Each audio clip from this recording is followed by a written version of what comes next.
we just completed another 2-day training, and it was beautiful experience, not just for us who were leading and talking, but even the listeners. We connected well. It was very practical. I love that we had people from all around the country representing a lot of different denominational backgrounds. And I thought it was a beautiful picture of the church. And in person and Zoom is just a reality. From COVID times, it is. So that's what we had. Half people on the screen and half people in the room, but it worked out well, the connection. And in our training, we talk a lot about church health. We talk about developing systems and strategies and cultures. We have NCD, we have evaluation tools. But one of the key things that we draw back to is that if we're going to have healthy churches, we have to have healthy church members. And in my session where I talked about health, I tell the group how when I do coaching, I take a book that I've written called 30 Days to Spiritual Health. And I lead congregations through this, looking at their personal, individual spiritual health. So the journey begins on sort of a spiritual renewal time for the individual Christian, looking at personal spiritual health. But today, as I did my session, I moved toward this reality that I think sometimes we want to ignore or maybe deny even, and that is that if we're going to have healthy churches, we have to have healthy pastors. Right. And unfortunately, we don't always have healthy pastors. And for some people, NCD and healthy pastors, these are two completely different topics. However, not for us, and we actually, I think the Holy Spirit is leading us to be more and more aware of this and conscious and integrate this topic into our training, because healthy leaders is the foundation. I mean, that's the basic first step towards developing healthy and growing churches. I read a disturbing statistic to the group today that 80% of pastors, 80% of the people who are pastoring today will not be pastoring 10 years from now. That's an alarming statistic when you think about it. And there's very few people, very few pastors who spend their whole life pastoring as a, I hesitate to call it a career, but as a lifetime calling. Very few people will actually do it for their whole lifetime. And there's a lot of reasons. Super sad, because people go into ministry because they love Jesus, they love the church. And in the past, that wasn't the case, was it? Yeah. Some of these statistics are disturbing. 26% of Protestant pastors report facing mental health challenges. And that actually goes up to 46% for those pastors who are 45 and under. Have some serious mental health challenges while they're serving. 18% of pastors have experienced suicidal thoughts. Wow. And struggle. I'm talking about mental illness. 77% say that they do not have a good marriage. 80% believe their pastoral ministry has negatively affected their families. 75% say they are extremely or highly stressed.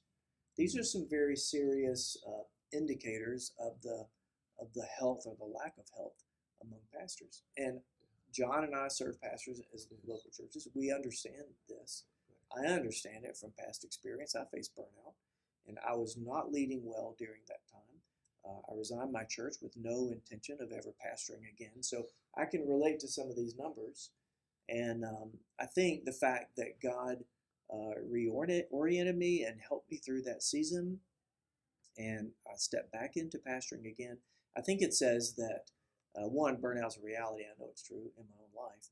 And I did not deal with it well. I'm not sure that the people around me dealt with it well, but I'll just shoulder the responsibility for that.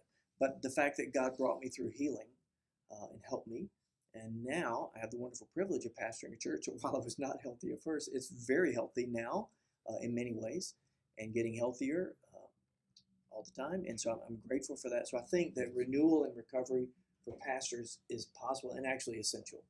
Because I wonder, okay, so I crashed and burned. How many pastors out there are on the edge of crashing, but they're keeping it hidden under the radar? Yes. Maybe not recognizing it as burnout, but really on the edge of some very serious problems.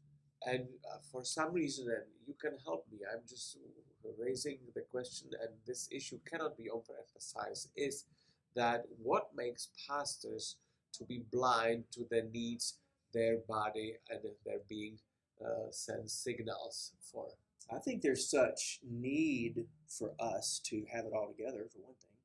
And so there's a sense of self-denial, but maybe even a sense of deception. Maybe self-deception's in there somewhere, we deceive ourselves. But maybe there's also this reality like, I really can't let the real me show because I've got to perform. I mean, it's this performance-based mentality. I've got to perform. I've got to do well. Some kind of messianic syndrome? Maybe I so. think it's a performative issue for us. Like for a lot of pastors, I think they wrestle with like, we need to look the part, smile, buck up, like do what you're called to do, and with a smile on your face, and pretend you have it all together. And I think if we could just rip the mask off and be authentic and real, I think that that's part of the issue that we're facing today. There's something beautiful about that authenticity, and I think our churches need to see that. At the same time, I've been in ministry a long time. I've also had experience where people can't handle too much authenticity. Like they want me to be real and all that, but if I get too real, it makes them squirm a little bit. Yeah. Which brings me to the point I want to make. What makes it difficult for pastors to keep themselves in a good shape? And one of the things is sometimes they're alone. And you guys have been, probably I was alone when I was in ministry. And after a while, I was even spiritually just dried up because things were not happening. And in my experience, God somehow took care of me. You know how?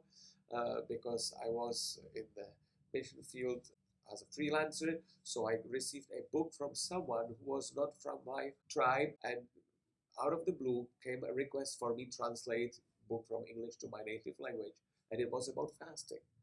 That book was so directly talking to what God wanted me to do to prevent complete spiritual burnout, because I was in a very secular environment and loving people, and it just was on and on and on, and it didn't bring any discipleship, any kind of a spiritual upheaval that would feed me and see some results. Before I translated the book, I did 3 weeks of fasting, and since then I've been doing it every year, first 3 weeks. That was a very unique experience for me, because this questioning, why is it not working? What am I doing wrong? What am I supposed to do?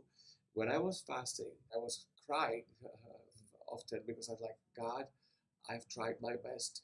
I don't know what else to do, but here is everything. I'm almost willing to die. Yeah. And it's a signal for you to just take over, because I'm weak. This is your business. This is your kingdom, your work. It just gave me such a peace, a new, fresh strength from it. I love that. And I think it points to, we could probably divide this up into some categories. One is our need for spiritual intimacy. There's got to be spiritual connection with the Father, feeding our soul, loving God well. And so there's some spiritual disciplines there. There's some practices we need to incorporate into our life. And then you mentioned the isolation. I think we naturally move toward isolation. I think that's true in life, period. It's true in our marriages. We need oneness, but we naturally move toward isolation. And so we got to really work at that. So we need oneness with God, and we need oneness. We need community. God made us for community, but there's some things inherent to the role of a pastor that sort of supports isolationism, and we find ourselves doing it alone, and it's unhealthy. Actually, what I found, and I'm working on a book right now on this topic, and that is that the 8 qualities of a healthy church can apply to me as a pastor. If I want to be healthy as a pastor, I think the 8 qualities, if you kind of work with them a little bit and dissect them and look at it, I think they have personal application in our lives as pastors.